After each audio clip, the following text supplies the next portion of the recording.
মোৰ ইউটিউব চেনেলটো স্বাগতম জনাইছোঁ মই অবিনাশ ডেকাই হয় কৰোনা ভাইৰাছৰ কাৰণে আপোনাৰ বহুতো আপোনাৰ গোটেই ভাৰতবৰ্ষতে লকডাউন দিছে আমাৰ অসমতো লকডাউন দিছে 21 দিনলৈকে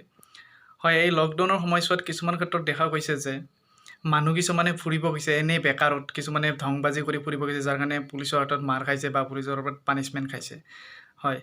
আৰু কিছুমান এনেকুৱা মানুহ মাৰ খাইছে যে উপায় নাপায় আপোনাৰ ধৰক দোকানত বস্তু কিনিব যাব লাগিব উপায় নাই সি কিনিবই যাব তাৰ ক্ষেত্ৰতো মাৰ খোৱা দেখা পোৱা গৈছে যে এই ক্ষেত্ৰত মই আমাৰ যিবিলাক আৰক্ষী বাহিনী আমাৰ ডিফেন্স বাহিনী তেখেতসকলক অনুৰোধ জনাওঁ যে এনেই উইদাউট জাষ্টিফাই নকৰাকৈ যাতে কাকৈ নিপিটে বা কাকৈ নামাৰে আৰু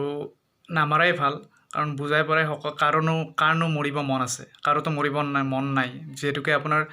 খাব নাপালেও মৰিব আৰু কৰোনাৰ ভাইৰাছতো মৰিব গতিকে খাব নাপালেতো কেনেকৈ থাকিব খাব লাগিব এইটো খাব লাগিব হ'লে বস্তু আনিবই লাগিব গতিকে যাবই লাগিব নিজৰ পৰিয়াল আছে ফেমিলি আছে কিমানজন কাৰ ঘৰত কিমানটা ফেমিলি আছে সেইটো কোনেও নাজানে যাৰ কাৰণে আপোনাৰ লাগতিয়াল বস্তুখিনি আনিব যাবই লাগিব উপায় নাই কাৰণে গৈছে আৰু ইয়াৰ ক্ষেত্ৰত এই লকডাউনৰ ক্ষেত্ৰত কিছুমান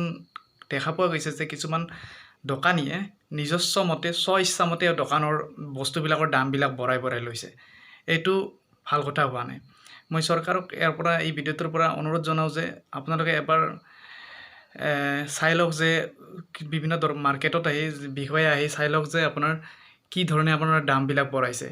আপোনাৰ বহুত প্ৰব্লেম হৈছে যিটো বস্তুৰ দাম 10 টকা সেইটো বস্তুৰ দাম 15-20 টকা কৰিছে ধৰক 5 টকা বস্তুৰ দাম 10 টকা কৰিছে এনেকৈ আপোনাৰ দামবিলাক বঢ়াই গৈছে আৰু ৰাইজসকলক আপোনালোককো অনুৰোধ জনাওঁ যে এনেকুৱা যদি আপোনালোকে কোনোবাই এনেকৈ একদম বিনা নিজা কাৰণ নিজে যদি দামবিলাক বঢ়াই লৈছে সেইবিলাক আপোনালোকে